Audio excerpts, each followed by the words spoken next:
the final tonight. And the best team in baseball wins it all in 2018. For the first hit.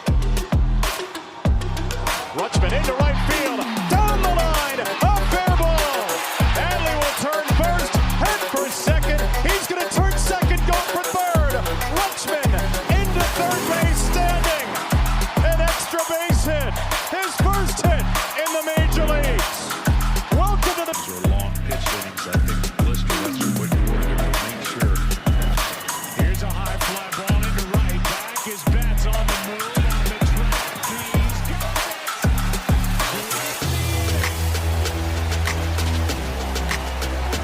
What a catch by Mookie Betts.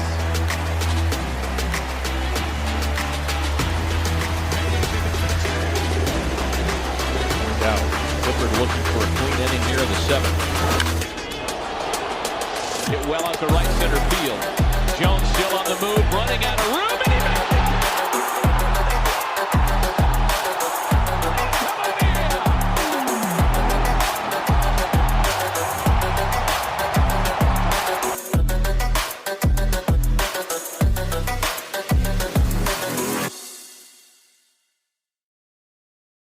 What is up, everyone? Welcome back to another episode. Sorry I'm a little nasally. If I certainly sound nasally.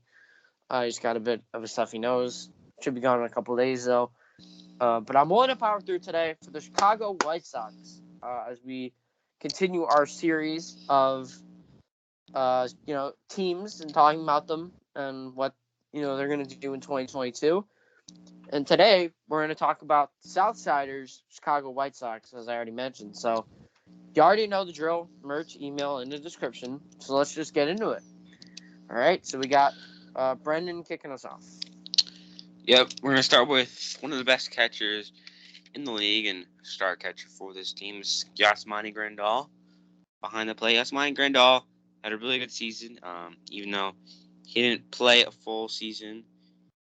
He only played in 93 games, so I think he was injured.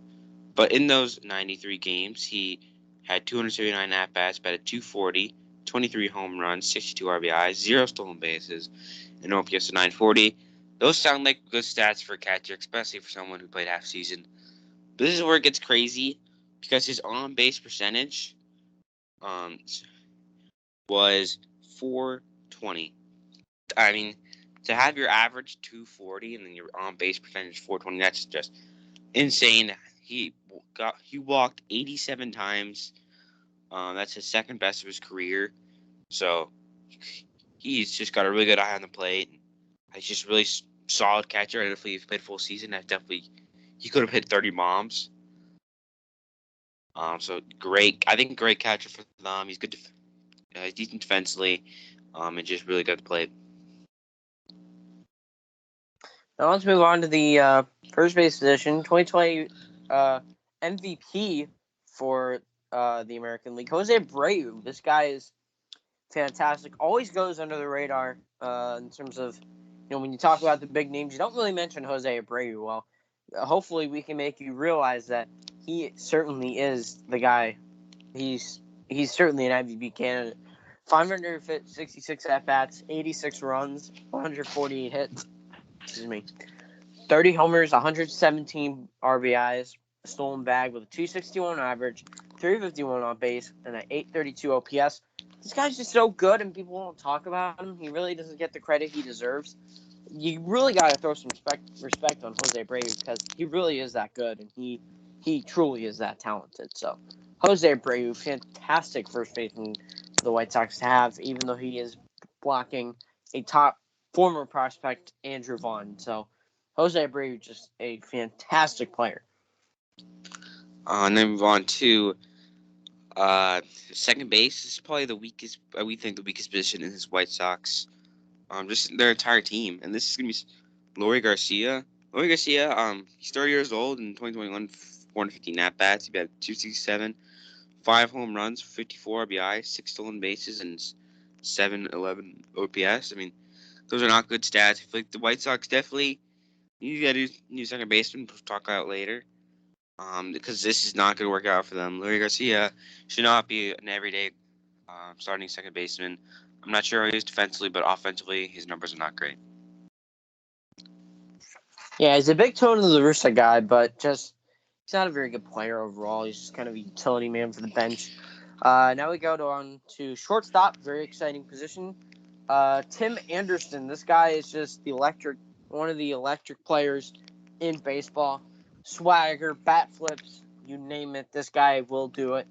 And he had a pretty solid season. He walked it off at the Field of Dreams game, if you remember that game. But he's just pure swagger, and he looked fly in the City Connect jersey as well, which we'll talk about later. He had 527 at-bats, 94 runs, 163 hits, 17 homers, 61 RBIs, 18 stolen bags with a 309 average, 338 on base, and an 807 OPS. This guy had, honestly, a pretty stellar season. I mean, the home runs weren't up, but he was certainly hitting for a very good average. He was driving in a lot of runs. He was just being very consistent, putting the bat on the ball. I think Tim Anderson's just a very fun player to watch, and he's just got all this swag and flame to him that it's hard not to miss a guy like Tim Anderson. And on the third base is going to be Yohan Moncada. Yohan Moncada, I feel like this is kind of a down year. 520 at-bats, paid 263, 14 home runs, 61 RBIs, 3 stolen bases, and OPS of 787. This is, I feel like, not the Yohan Moncada you're seeing, obviously, in 2019. He had a great year. 2020, can't really blame him there. Wasn't that great. But then 2021, he just wasn't that great either. So, I don't know. Maybe Yohan Moncada's just not used to. He's 26, though, still young, so he's maybe just going through a little down time, and he'll be back next season because the White Sox need him to. He's an important part at that corner. I'll move on to the outfield, and we're going to start off here in the left field. Eloy Jimenez, however you want to pronounce it. This kid's really something special. He was kind of hurt last year, so it's hard to judge on the sample size.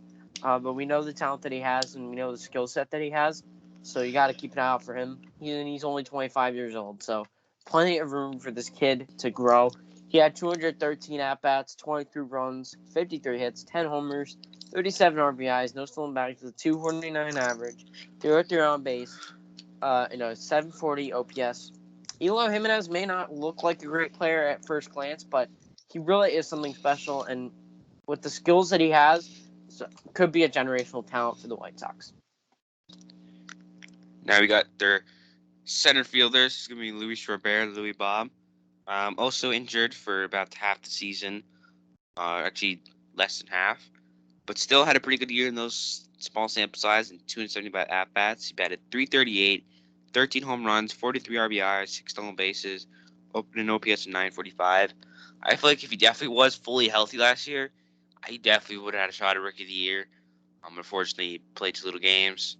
But hopefully he's fully healthy now. Can't win Rookie of the Year anymore, but still, he had a great year last year, and if he just stays healthy, he can be really good. Now we move on to right field for the White Sox. Adam Engel, not as strong as the guys we previously mentioned, but he's okay. I mean, he had 123 at-bats in 2021, 21 runs, 31 hits, 7 homers, 18 RBIs, 7 stolen bags, 252 average, 336 on base, and an 832 OPS.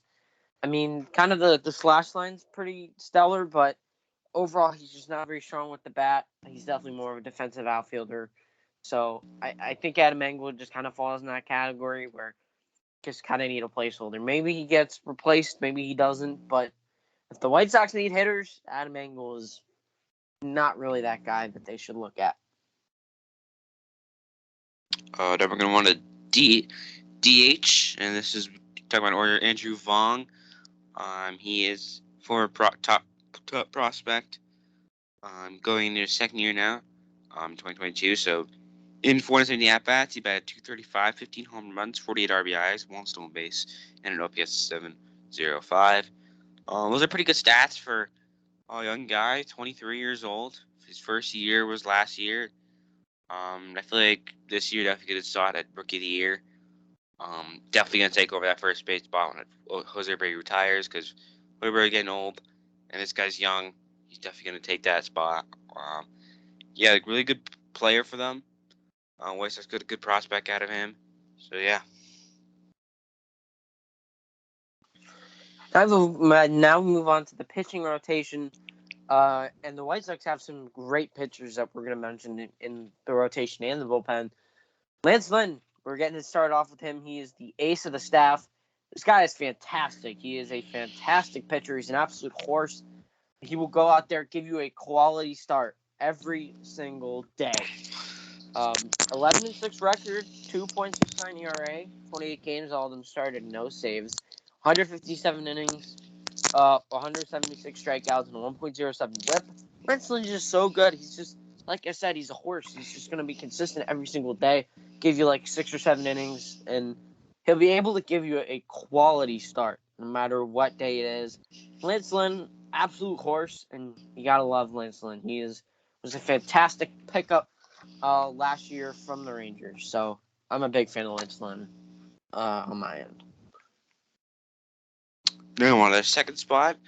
Another good pitcher probably would have been Carlos Rodon, but he is a free agent this season. They're probably not returning to the White Sox. But so right now, the second spot is going to be Lucas Giolito, who had a good year in 2021.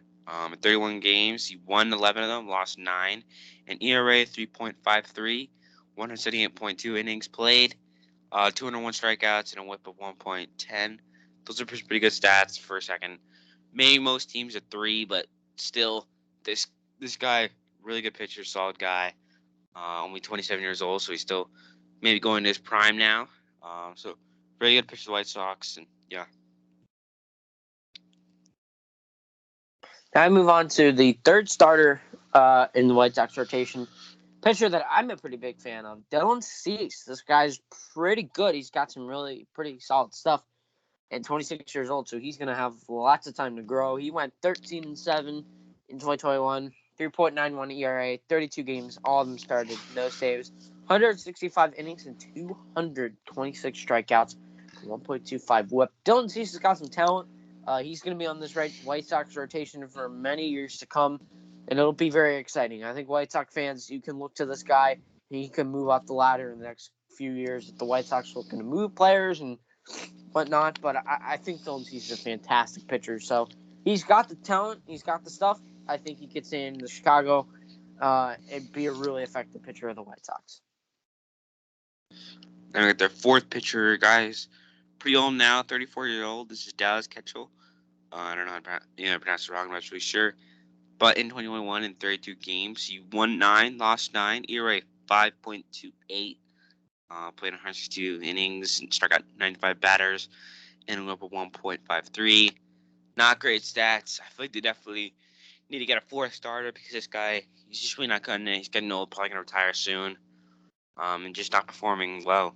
So this guy, I don't think he's going to hold up much longer. Probably going to retire soon, so probably need to look out for a new guy. The last pitcher on the rotation, Ronaldo Lopez. He's just kind of like holding the spot of Carlos Rodon on the rotation. I don't think he'll be that. I don't think he'll be a mainstay, or I don't know. He'll kind of be probably alternating between the bullpen and the starting rotation. It'll be interesting to see how the White Sox fill this fifth hole.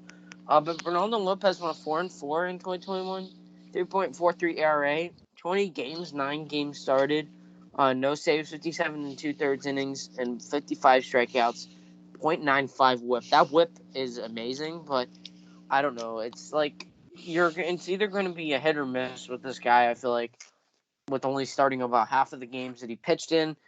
Ronaldo Lopez kind of shaky, and maybe the White Sox go attack a pitcher or two just to add the depth. And I don't know, maybe this guy could be in the bullpen somewhere, but it'll be interesting to see what they do with Ronaldo Lopez in 2022. Now we move on to the bullpen. This is just an amazing bullpen. We think, at least I think, that this is the best bullpen in baseball, definitely in the American League. It's just so good, so much talent everywhere you look. I'm starting off with their closer, American League really pitcher or closer of the year, Liam Hendricks. Such a sick pitcher in 69 games. He won 8, lost 3, ERA 2.54, and played in 71 innings, struck out 113 batters, whip was 0.73. Such good stats. Liam Hendriks, so good. He's getting a little old though, still going strong. He's the ace of this bullpen. Just a really good player. I think the White Sox definitely keep him around because he's just so good. Yeah, no, we got the second arm in the bullpen. Craig Kimbrell. He was pretty good. He didn't perform as well as he did with the White Sox when he was with the Cubs. Obviously, when he was with the Cubs, he was a lot better. But Craig Kimbrell still wound up having a pretty good season. He went 4-5, 2.26 ERA, 63 games. None of them started. 24 saves, 59 and 2/3 innings, 100 strikeouts, a .91 WHIP.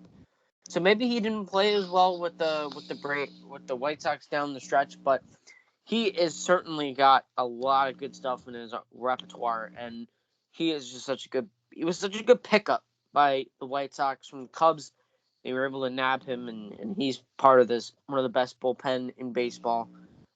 He's got some real talent, and of course Brendan knows him from his Red Sox days. So, Brendan, I know that you remember him when he was closing out games in that great 2018 season. So, Yeah, Craig that was great. Kimbrell, a solid arm for the White Sox. Yeah, I love Craig Kimbrell. Did a lot of good stuff in Boston. They're not there anymore. Then we wanted their third lead pitcher.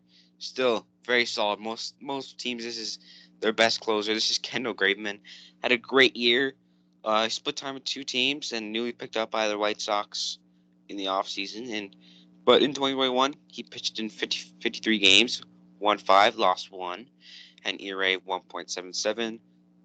Played in 56 innings, struck out 61 batters with a 0.98. Such a good pitcher. Still very solid, even though we're the third pitcher. It's so good. But this bullpen's insane. Kendall Graveman, just really good. Talent doesn't stop with bullpen. Yep, and we also had to give some honorable mentions to Michael Kopech, Aaron Bummer, and Garrett Crochet. Just some very good, hard-throwing young arms in that White Sox bullpen, but we could obviously only mention 3. But that White Sox bullpen is just has so much depth that we had to mention those guys because they are too good to just be left unnoticed. So Michael Kopech, Aaron Bummer, Garrett Crochet are honorable mentions. And now move over to the prospect segment. And the best prospect for the White Sox is actually from this year in the draft 2021. He was a 22nd overall pick. Colson Montgomery. This kid, I've heard is really good for his frame. He's 20 years old, born in 2002. He's 6'4", 205 pounds. Again, he has the big frame. He bats left-handed, throws right-handed. I already mentioned when he was drafted, first round, 22nd overall pick in 2021 by the Chicago White Sox. And he's expected to come up in 2025, so he could be coming up sooner or later with the amount of talent he has. I've just heard some very positive things about him and his agility and his talent that he had. 26 games last year in rookie ball. He had 94 at-bats, 396 on base, 362 slugging, 16 runs, 27 hits, 7 doubles, no triples, no homers, 7 RBIs, 13 walks and 22 strikeouts, and 287 average. I mean, it's a small sample, and I think next year you can really see him flourish with the amount of talent that he has. But with these stats, it's kind of harder to tell because it is a bit of a smaller sample size. And I forgot to mention the scouting grades as well. He has a 50 hit tool, 55 power tool, 45 run tool, 55 arm tool, 50 field tool, and overall of 50. I think Colson Montgomery's got some real potential. Maybe moves over to third base because of the size and frame. But I think he wants to stick at shortstop. So whatever way he can be most effective, he can go do that. And I think Colson Montgomery is going to be a stud for the Chicago White Sox. Definitely a really good player for them. Now we wanted the jerseys. For this one, this is actually the most we've had. Probably the most going to be other beats. 6 jerseys we're going to rank here. So we're ranking the 4th home away, alternate 1, alternate 2, the City Connect jersey, and the Field of Dreams jerseys. We think those two definitely deserve a spot, even though they're new jerseys. They're still really good. So starting off, we'll start to the bottom. You already know what it is. Away jersey. Do it every time. Don't need to explain. Now I'm on to the number 5. We got the home jersey. I just don't really feel like the pinstripes. They look good. I just feel like there's better jerseys up there. So still think solid jersey though. Yeah, definitely. And we got the Field of Dreams jersey, number 4. It's a pretty good jersey. It's just a very classic jersey and very simple, but there's a lot of nostalgic behind it, and there's a lot of significance behind it. So, and we definitely felt like the Field of Dreams jersey deserved a spot on here. So, and that Field of Dreams game was awesome. I mean, you cannot not say that the Field of Dreams game wasn't awesome. So, it definitely deserved a spot on here, that jersey. Oh yeah, it was a really fun game. Now we on to number 3. We got the alternate 2-1. It's like the white, red, and blue one. I think just it's a classic one. It looks really good. I think I always, yeah, I think it's just a really good jersey. Looks really cool. It's different from other ones, which I like. So yeah, good jersey. Yeah, now move on to the alternate one. The black jersey just looks so clean. Looks so good. And it was tough between this one and the one that Brendan just talked about, but I do believe that the black one is better than the classic jersey. So even though they're both, it's kind of a 1A and 1B at the end of the day, but if I had to pick one, I would pick the black jersey. Now the number 1, the one that came out in 2021, the City Connect jersey, the Southside jersey. It just looks so clean. The black, they really pulled it off. The pinstripes, just kind of flipped the switch. Usually it's a white base with the black lines. This time they flipped it, and it just looks so good. I think it's definitely the best City Connect jersey in my opinion. At least top there with Miami. So yeah, just a really good jersey overall. And that's gonna be the final score for this, an 8 out of 10.